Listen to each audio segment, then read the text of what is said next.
Hi, my name's Craig and I am one man in his wood, and today I'm going to give you a workshop tour.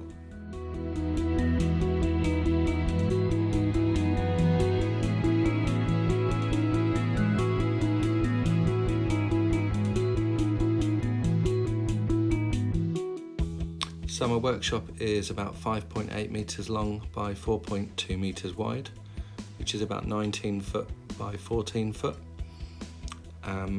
I've recently tidied it, so I'm pleased to show you a tidy workshop. It's not normally this clean. In the centre is a Charnwood W619 8-inch table saw with a sliding carriage, which works well. All I've done in the 5 years I've had it is upgrade the fence. Underneath is a Rutland's shop rack, which works fairly well to remove all of the sawdust. And then behind that I've got an outfeed table. I'm not sure the dimensions lengthwise, but it works okay. Every year I change the plywood on the top just to keep it tidy. Underneath some storage, there's my Mercaderos and a homemade router table.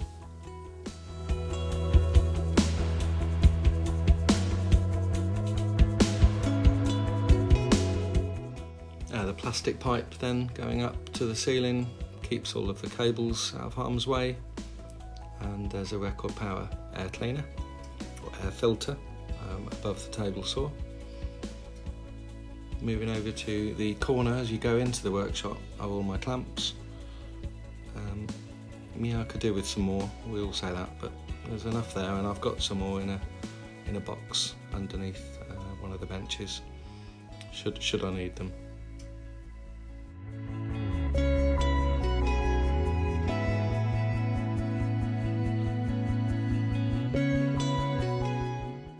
And here is my DW777 Dewalt Miter Saw on a recently made miter station with lots of storage underneath. I might put some doors on here soon just to keep the dust out, and I definitely need to upgrade that shop vac. It's pretty poor and very, very noisy. That's a job for the future. And I've got some tools on a magnetic strip, and then some storage on some in the form of shelves above, gas bottles and finishes, which has got a bit more room in there, and then across to a tool wall, which isn't that nice to look at, but I know where everything is, and I use most of those tools on that tool wall. There's my air gun, and some more tools, a fan and a Christmas nutcracker, which I one day will replicate into a 6-foot tall one, maybe one day. And there's some Dewalt power tools on the wall with the battery charger underneath. Another little cabinet, which tends to be a dumping ground, but really lots of handy little things there, and I can see where they are at a glance. Moving to the left then, a Triton thicknesser. I do value Triton tools quite a lot. I've got an oscillating sander as well, which you'll see in a moment. That's on a mobile cart, so I can move that around as I need to.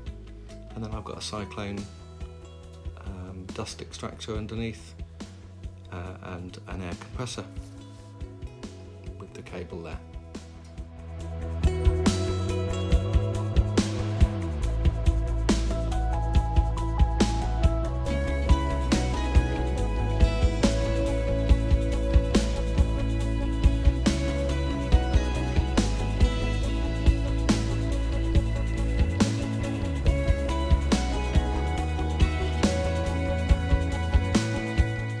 So on the back wall, you saw the shelf right at the top there, which I do keep things on, paints and finishes, and then this chest of drawers, which is my son's old bedroom furniture.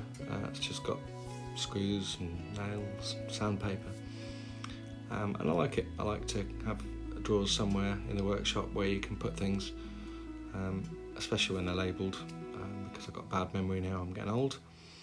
That all sits on top of an old workbench, my first workbench I made, and I've got some lift up tables here, just handy, should I ever need an extra place to work on.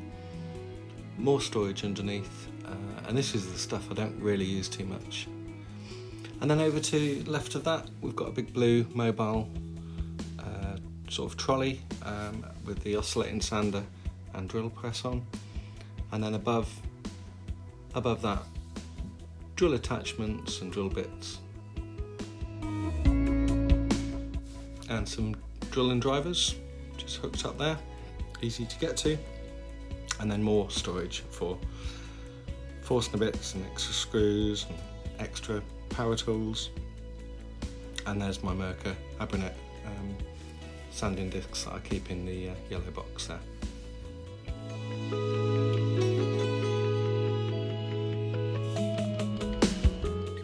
This is the mobile stand I've got for my miter saw, which I'll put up in the roof one day, and then a Air Shield Pro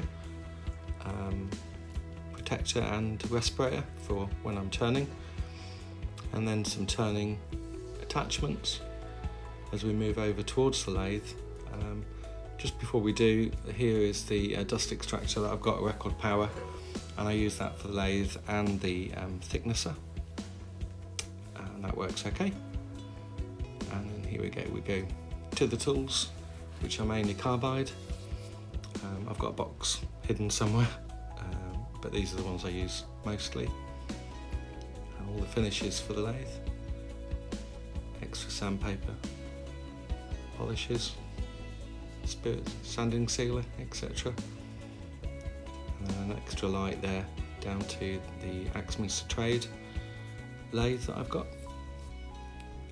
which I really like. And when I'm not using it, as you can see, I use it as a sanding station, which I made. I just need to buy some more sandpaper for it. Here's the isolator switch for the workshop, so when I turn that off I know all the power's off.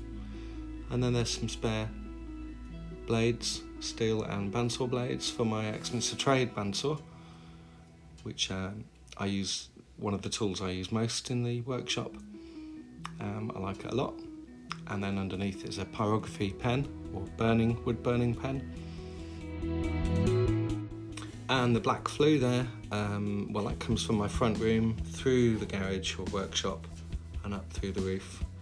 And it gets in the way, but it gives a little bit of residual heat, so I'm thankful for that. And then there's an old cabinet which I need to sell or destroy or give away. And then my lumber and spare wood, or stock of wood, which is in the workshop just as you go in on the left.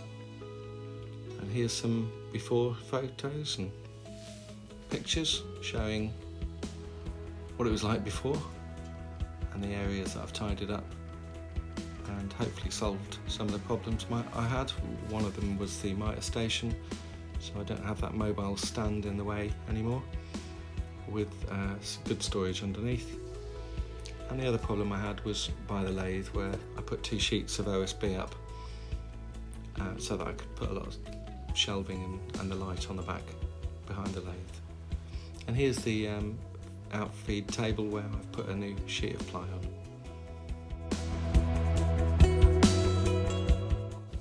And that's the end of the video.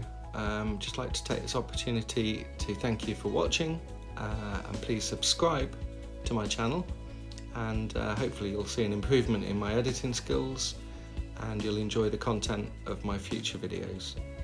If you've got any questions about the tools I use and what I think of them, please leave a comment below and I'll do my best to answer as best I can, and maybe even post a video.